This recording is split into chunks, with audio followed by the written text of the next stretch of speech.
seguimos con más noticias de salud mientras estamos tomando estos ricos mates que se dan, Mariana. Muchas gracias. No, de nada. ¿No presentaste a la nueva operadora? No, es cierto. Hay que darle la bienvenida a Sole, que es nuestra nueva operadora. Así que gracias, Sole, por estar del otro lado y hacer que salga bien el programa. Levanta los dedos, muy bien. Bueno, hablábamos recién al principio el fanatismo, ¿no?, que tenemos muchas por la pizza, sí, por las pastas, pero ¿qué pasaría si un día nos dicen que no podemos consumir más estos alimentos? Debe ser duro. Quien nos puede contar perfectamente cómo se vive este momento es un periodista de Clarín que trabaja en ESPN, también es escritor y autor del libro Yo Celíaco, La vida sin gluten. Tiene 49 años, es casado, tiene 2 hijos. Su nombre es Fabio Dana y vamos a conocer su historia luego de la siguiente presentación. Llega un espacio donde vas a conocer historias de vida contadas por sus protagonistas. Historias de vida contadas por sus protagonistas. Escucharlas te puede dejar una gran enseñanza. Ahora llega en primera persona.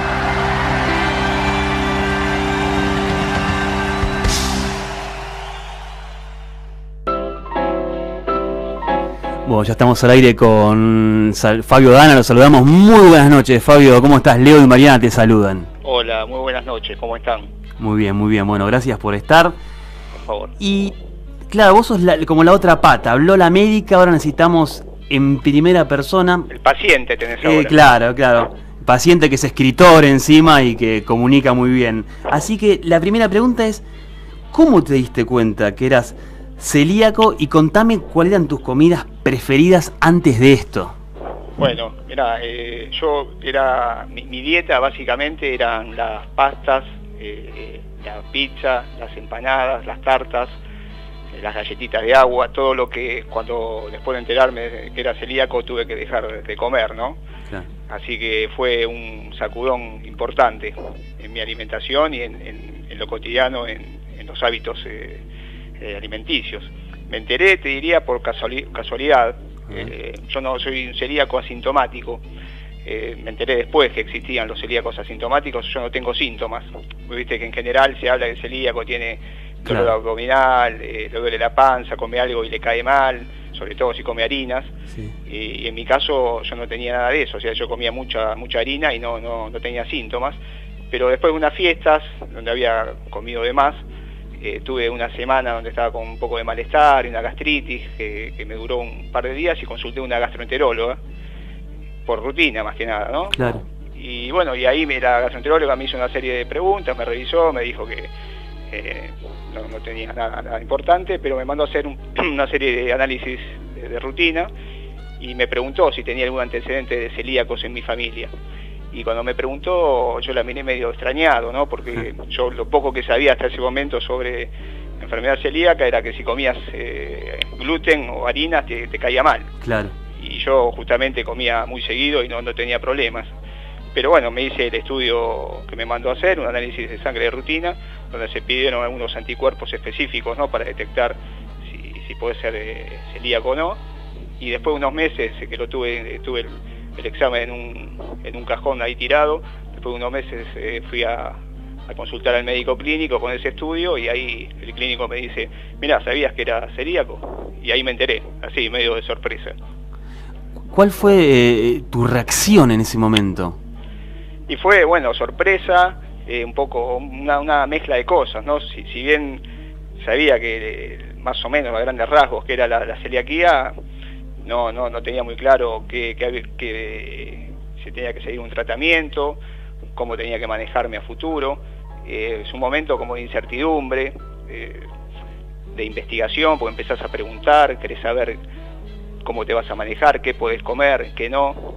Al principio, bueno, extrañado, digamos, y también como esperando a ver qué tenía por delante para comer. Imaginaba que me iba a encontrar con cosas muy parecidas a las que yo venía comiendo. Por ejemplo, la pizza o las empanadas, pensaba que iban a ser iguales de ricas. Y el sabor, y después te vas dando cuenta que no es así, ¿no? Digamos que la textura, el sabor de una pizza que vos podés ir a comer en una pizzería, por ejemplo, no la encontrás en una pizza libre de gluten. Si bien en los últimos años cambió la elaboración y se producen cosas muy ricas, el sabor es distinto. Y no solo el sabor, sino después los hábitos que tenés que modificar, porque vos de un día para otro te encontrás con que tenés que salir de tu casa y ya prevenir qué vas a hacer durante el día. Si vas a comer afuera, tenés que llevarte o una vianda, o pensar que si tenés una reunión a la noche tenés que comer antes para salir, porque ya no podés consumir lo mismo que consumen los demás. Esto es un cambio como muy, muy importante que tenés que hacer en tu vida. Claro, Fabio, y hablando de estos cambios, ¿cómo se adaptó el resto de la familia a que vos seas celíaco? ¿Qué cambió en su rutina, en sus hábitos?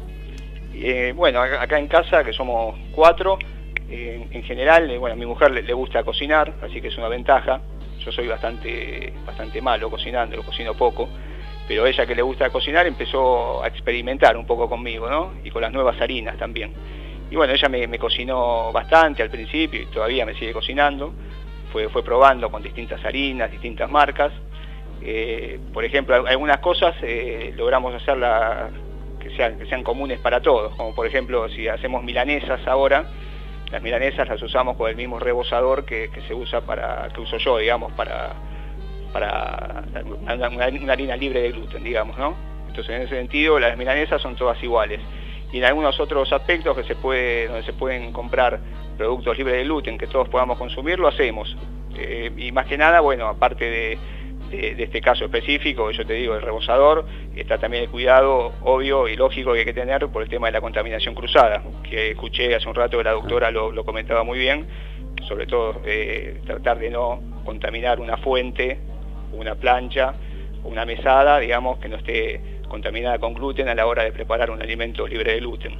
Así que hubo que, reorganizar un poco la cocina y la dieta en la familia. Bien, antes de meternos de lleno en el libro, ¿cómo es la oferta gastronómica libre de gluten, ¿no? A la hora de ir a comer afuera, ¿tenés mucha variedad, ¿no? ¿Con cómo son los precios? ¿Con qué te encontraste? Pues es un mundo nuevo también, seguramente. Sí. Bueno, el tema de los precios que vos mencionás te diría que es el problema principal, o una de las cuestiones que más preocupan hoy a los celíacos, ¿no?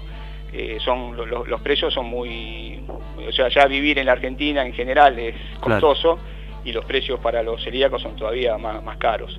Para que te des una idea, si vos vas a comprar un paquete de fideos en un supermercado, un paquete de fideos común puede estar, 25 o 30 pesos, y un paquete de fideos para celíacos está a 100. A ese nivel es la diferencia, ¿no? Sí. Muy grande. Entonces, en ese sentido, a nivel precios es una diferencia importante. Después, en cuanto a oferta, la ciudad de Buenos Aires y Gran Buenos Aires sí tenés muchos lugares o bastantes lugares para ir a comer, sobre todo más en zona norte, en Palermo, Belgrano, Recoleta. Más para el lado sur de la ciudad tal vez es más difícil. Hay lugares exclusivos, libres de gluten, que están buenos porque te dan la seguridad de que estás comiendo sano de verdad y sin ningún tipo de contaminación en los alimentos, ¿no? Son lugares que de repente son más caros también, pero te dan esa certeza. Así que en ese sentido, en Ciudad de Buenos Aires y Provincia de Buenos Aires, te diría Gran Buenos Aires, estamos bien. De repente del interior es más difícil encontrar lugares exclusivos, libres de gluten. ¿Y por qué es más caro, Fabio, pensás vos? Esa es la gran pregunta, ¿no? La pregunta del millón de los celíacos. Mirá, yo por el libro investigué, hablé con varios empresarios. Ellos, por un lado, dicen que las harinas son un poco más caras que las harinas tradicionales, ¿no? Claro. Nosotros, las harinas para celíacos son premezclas en general, de arroz, garbanzo, maíz. Por un lado dicen que son un poco más costosas, y después hablan de que son empresas más chicas que las empresas que suelen distribuir los productos comunes, digamos, que come la mayoría de la población. Hablan de que son muchas pymes, son empresas más chicas que tienen menos llegada a los comercios o al resto del país y producen una escala menor, entonces eso les encarece el producto. Así que esos son algunos de los factores, ¿no? Pero también está, la mayoría de los empresarios son honestos, también está el que se aprovecha de la necesidad, ¿no? De que es un nicho, digamos, donde el celíaco de repente no tiene muchas opciones, muchas veces tiene que terminar consumiendo la oferta que hay porque no puede comer otra cosa. Si no, la opción es, bueno, puedes comer obviamente, si no comes panificados, puedes comer carne, pollo, verduras, frutas, pero hablando de panificados, se hace más difícil encontrar opciones. Bien, Fabio, contame ahora cómo te metés cómo te sumergís en este proceso del libro. Vos ya escribiste un libro, ¿no? Hace unos años escribí un libro sobre Boca. Sobre Boca. Sí, señor. ¿Y cómo es este proceso ahora? ¿Cuándo empezás a escribir el libro? O sea, ¿apenas te enterás de esto? ¿Después? Contame un poco ese proceso. ¿Cuándo empieza? ¿Y qué te produjo escribirlo? Sí.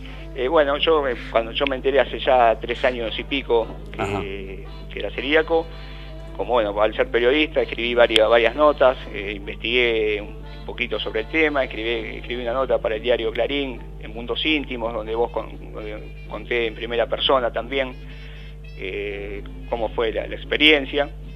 Y bueno, y con el correr de los años, a partir de escribir y de entrevistar a muchos profesionales, un día un compañero del diario, Hernán Firpo, me dice, y bueno, ahora ya que escribiste tantas notas, ¿cuándo sale el libro de celíacos de Fabio Dana? Y a él ahí como que sembró la semilla, ¿no? Y al principio me pareció raro porque yo no pensaba que un libro escrito en primera persona sobre celiaquía le podría interesar a alguien. Después, con el tiempo, entendí que de repente lo que me pasa a mí estaba bueno contarlo porque podía representar un montón de celíacos en el país, ¿no? Que sienten lo mismo que yo, tienen los mismos problemas, las mismas angustias, las mismas preguntas. Y bueno, y ahí fuimos a la editorial País 2 con la propuesta y la editorial le pareció interesante y ahí empezamos a trabajarlo. Lo que tiene de original el libro, te podría decir, es que está escrito en primera persona. Claro. Yo cuento desde mi experiencia de celíaco, cómo fui viviendo el proceso desde el diagnóstico hasta presente, ¿no? A diferencia que tal vez de otros libros donde hay muchas recetas de cocina, ¿no? O tiene que ver más con la comida. Acá yo cuento un poco toda la vivencia, digamos. ¿Qué mensaje es el que vos querés dar a través del libro? El mensaje termina siendo positivo, ¿no? Como que al principio yo cuento lo que te decía al principio de la entrevista, también narro un poco los primeros días de incertidumbre, de angustia, de pensar si no será algo más grave que la celiaquía, lo que estoy teniendo, que nos pasa a muchos. Y bueno, y después el transcurrir y entender que no es tan, cuando te vas acostumbrando y vas aprendiendo y te vas informando, que no es tan grave, ¿no? Es una cuestión de cambiar de hábitos, de ser responsable con la alimentación. Y hoy en día, la verdad, comparando lo que es la celiaquía hoy, la enfermedad celíaca hoy, con lo que era hace 15, 20 años, la verdad que muchos dicen que es Disneylandia, ¿no? Sobre todo en Argentina, donde realmente el celíaco vive bien, es un país amigable porque hay mucha información, hay lugares para ir a comer, si bien queda mucho por hacer, el mensaje que yo doy termina siendo positivo, ¿no? Como que se creció mucho, se mejoró mucho, queda todavía mucho por hacer, pero estamos en el buen camino. ¿Cómo es, por ejemplo, haber una reunión social tuya, por ejemplo? Tenemos amigos en común, poner que mañana nos juntamos, no sé, nos están escuchando ahora con Héctor, con Javier, que le mandamos un saludo. Nos juntamos a comer. ¿Cómo te manejás vos? Obviamente, bueno, en este caso sabemos, pero pinta una reunión social. ¿Vos llevás algo? ¿Cómo te manejás ahí? Sí, mirá, al principio iba a una reunión social y medio que esquivaba, vos viste que a veces pasan las bandejeadas, ¿no? Claro. Y está ahí la reunión y vos estás en el medio y yo iba esquivando las bandejas como si tuvieran, mandás a ver, algún virus extraño, ¿no? Me movía, me iba para todos lados, trataba de no mirar. Pero bueno, después te vas adaptando. Yo muchas veces como antes de ir, si es una salida tarde, trato de comer en casa. Otras veces, si por ejemplo nos juntamos en la casa de algún amigo y ellos piden pizza y empanadas, yo pido también pizza y empanadas, o las llevo, las compro antes y las llevo. Hoy en día hay locales de comidas, cadenas de comida que, por ejemplo, te venden pizzas y empanadas también, puedes poner milanesas también, puedes pedir hamburguesas también, en lugares de comidas que son masivos, ¿no? Que llegan a todos lados. Entonces uno se va armando la rutina. Yo muchas veces aprendí a organizarme en ese sentido, ¿no? Claro. Me llevo la vianda y bueno, y comparto con los demás como uno más. Algo que aprendí también al escribir el libro, hablando con profesionales, es que no hay que darle valor al encuentro con los amigos por el encuentro en sí mismo, ¿no? No solo por la comida. Sí, sí, sí. Porque, bueno, si no, como que dejas de lado o perdés un montón de cosas. Lo importante es ir al encuentro social y, bueno, y la comida, en definitiva, pasa a ser algo secundario. Tal cual, como la bebida. ¿Vos tomabas cerveza, whisky? En ese sentido, zafé porque me gustaba mucho. Me gustan las pizzas, las tortas o las galletitas, pero no era fanático de la cerveza, así que en ese sentido salí ganando.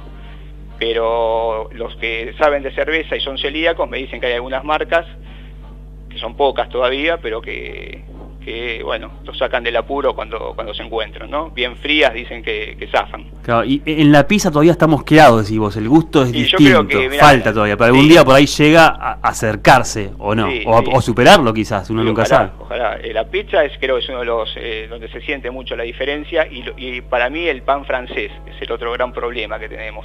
Claro. Un buen sándwich en pan francés, que yo comía en los viejos tiempos, hoy ya no existe ese pan, ¿viste?, de panadería grande, que es más pesado. Son panes más artesanales, más parecidos tal vez al pan lactal, y esa diferencia se siente. Pero bueno, se puede sobrevivir sin eso, ¿no? Tal cual. ¿Cuáles son los recaudos que hay que tener a la hora de salir a comer afuera? Y bueno, mirá, en mi caso yo fui aprendiendo sobre la marcha. Yo al principio suponía que cuando iba a un restaurante el mozo o el cocinero tenían que saber. Yo decía, mira, yo soy celíaco y bueno, te pido, no sé, un pollo a la parrilla, y bueno, el mozo muchas veces se iba y no me daba bola. Vos pensás, él que ya lo tenía que saber, asumía. Claro, digo, ya el mozo debe saber, bueno, es un tema que está muy presente en los medios, y después te vas dando cuenta que no todos están preparados. Entonces, yo no tengo síntomas, pero sí sé de gente que va a comer a una parrilla donde se supone que no hay mucho gluten dando vuelta y sale con descompuesta o con malestar, porque ahí, como bien decía la doctora hace un rato, si tostaron un pedazo de pan en la parrilla, sacaron ese pedazo de pan y encima le pusieron un churrasco, un pedazo de pollo, bueno, ahí hay contaminación cruzada y esas mínimas trazas de gluten te caen mal. Entonces aprendí a preguntarle al mozo, a interrogarlo un poquito más, ¿no? A veces hasta siendo un poco pesado, pero preguntándole cuáles son los ingredientes que tiene el plato que me van a dar, o advirtiéndole que tengan cuidado a la hora de cocinarlo. Y bueno, y uno así va aprendiendo, y en general muchos ya saben o entienden lo que le propones, y cuando te das cuenta que el mozo ya no entiende nada, es mejor pedirte una gaseosa y comer más tarde, ¿no? O sea, tenemos lugares que son exclusivos para celíacos, y después tenés otros lugares donde también hay para celíacos y para no celíacos, y ahí es donde hay que tener más cuidado. Claro, porque es donde se puede dar la contaminación cruzada que vos decís. Tal cual, los lugares que son comunes, digamos, que son de comida tradicional, donde hay opciones libres de gluten, hay que tener cuidado porque de repente se cocina todo en el mismo lugar, en la misma cocina, con las mismas ollas, las mismas sartenes, la misma mesada, y a veces es muy difícil limpiar todo y acondicionar todo para preparar la comida libre de gluten. La nueva ley, hay una ley de 2009 que está vigente, pero hay una nueva ley que se sancionó en 2015 que no está reglamentada todavía, donde en un artículo se menciona que todos los establecimientos gastronómicos tienen que tener al menos un menú libre de gluten. Esto de forma obligatoria, ¿no? Uno. Pero todavía eso no está, como está la ley en vigencia, digamos, no se cumple. Y de todas maneras, no sé si eso es conveniente. No todos los lugares tienen infraestructura para brindarte un menú seguro, libre de gluten. A veces es mejor tener menos opciones, pero que sean seguras. Claro.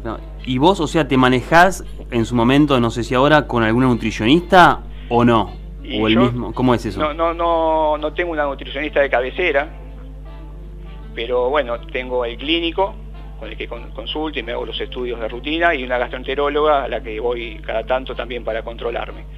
Y nutricionista y tengo algo que como una cuenta pendiente, ¿no? Que yo también lo cuento en el libro, porque suplantar las harinas no resulta fácil. Vos viste que si una persona tiene que hacer dieta y le sacan las harinas, le cuesta un montón cumplir con la dieta. Bueno, y a nosotros nos pasa lo mismo. A mí, por lo menos, comer sin harinas me resulta difícil. y de repente suplantar el pan, que yo solía acompañar las comidas con mucho pan, Claro. y ahora suplantarlo me resulta difícil y muchas veces genera que me quede con hambre después de cenar o de almorzar, y que ande dando vueltas por las alacenas buscando cosas para llenarme, y termino comiendo peor de lo que comía antes, ¿no? Entonces la verdad que es importante tener una nutricionista y alguien que te aconseje sobre cómo manejar a veces cuando te des hambre después de comer, o muchas veces la ansiedad misma, ¿no? Claro. ¿Y Fabio, cuál es el rol del Estado en esta enfermedad? O sea, recién hablábamos de una ley, pero vos sos palabra autorizada, así, ¿qué es lo que faltaría por ahí? ¿Cuál sería tu idea? Que por ahí la contás en el libro. Sí. Ahora me vas a contar dónde lo conseguimos, pero ¿qué faltaría de parte del Estado, quizás? Bueno, por un lado, lo que hablábamos antes, yo creo que el tema de los precios es un tema que el Estado debería controlar, ¿no? Porque como te decía, hay diferencias abismales muchas veces en los productos, y el Estado debería regularlo. No sé de qué forma, tal vez con algún subsidio o controlando un poco más a las empresas. La verdad que ese es un tema que se debería resolver de alguna manera, con precios cuidados, no lo sé, pero el tema de los costos de los alimentos es un tema a resolver. Uh-huh. También está, bueno, lo que hablábamos recién, el tema de los lugares, que haya más lugares seguros para ir a comer, porque como yo te decía, en Capital de repente y en zona norte tenés más lugares, pero hay muchos otros lugares del país donde el celíaco no puede comer de manera segura, y ese es otro tema también a tener en cuenta. Después, bueno, se ha hecho mucho, la ley ayudó realmente desde 2009 a esta parte, ayudó a que los celíacos podamos tener una mejor calidad de vida. Pero bueno, siempre hay cuestiones por mejorar, ¿no? Claro. Fabio, bueno, ¿dónde conseguimos tu libro? Mira, el libro ya está en la Feria del Libro y está en todas las librerías del país. Así que bueno, ya en algunas quizás todavía no, porque están llegando, pero ya desde esta semana el libro está a la venta, así que en todas las librerías del país se puede conseguir. Por último, que es parte de esta sección que se llama En Primera Persona, ¿qué aprendizaje te dejó todo esto que te pasó? Bueno, el aprendizaje es tal vez ser más ordenado, más metódico, más cuidadoso, ¿no? Antes era mucho más desordenado en lo que tenía que ver con la alimentación. Y ahora, a pesar de algunos altibajos en el sentido de comer de forma desordenada o a deshoras, o no prepararme para, a veces, si tengo que pasar el día fuera de casa, no llevarme comida para estar, para que no me agarren de repente ataques de hambre en el medio y no tener que comer, me enseñó a ser un poco más ordenado, ¿no? Y a prever un poco cómo va a ser el día, y qué comer, y cuándo comer, y dónde comer. En ese sentido creo que me organizó un poquitito más. Y por último, ¿qué mensaje le dejarías a alguien que quizás está escuchando y está empezando o sea, se enteró hace poco que es celíaco? ¿Qué le dirías? Bueno, le diría que lo tome con calma, que no es tan difícil, aunque al principio parezca difícil, no es tan difícil, y que con el tiempo las cosas se ponen de vuelta en su lugar y realmente se puede tener una vida sana, plena, feliz, siendo celíaco, y pasarla muy bien igual. Así que es un tema que lleva tiempo, pero que al final del camino termina siendo todo positivo. Fabio, te agradecemos muchísimo que hayas pasado por Noticias de Salud. Bueno, Leo, gracias, muchas gracias por el llamado, saludos a todos allí, bueno, y a ver cuándo nos vemos en algún momento con los amigos en común. Claro que sí, abrazo gigante. Abrazo, chao. Bueno, acabamos de escuchar al señor Fabio Dana, un gran periodista, yo trabajé con él en Clarín, es periodista, también trabaja en ESPN, escribió otro libro, y bueno, y repetimos el nombre del libro, que se llama Yo Celíaco, la vida sin gluten, y ya lo podés conseguir en cualquier librería del país, incluso está en la Feria del Libro, y me parece una oportunidad muy buena para aquel que está pasando por algo así, un libro transmitido por un periodista. Tal cual, y que vive, o sea, en primera persona, claro, como dijo él, tal cual, esta situación. La verdad que hay un montón de gente conocida, periodistas, cada vez se están artistas, diagnosticando más también encima con esta enfermedad, así Exacto. que es una buena oportunidad para aprender del tema este libro. Lo recomendamos y lo vamos a comprar. Exactamente. Bueno, a todos ustedes, Vamos a repetir las vías de comunicación. Vamos a repetir las vías de comunicación y te voy a decir la matrícula de la doctora. ¿Sí? Gracias. Bueno, por Facebook es www.facebook.com/noticias de salud. Por Twitter, @notiesalud. Nuestro mail es info@noticiasdesalud.com.ar. El teléfono de la radio, por si se quieren comunicar, 4732-1122. Nuestro Instagram, Noticias de Salud Radio. Y la matrícula de la doctora María Laura Moreno es matrícula nacional 97.842 y la provincial 449.458.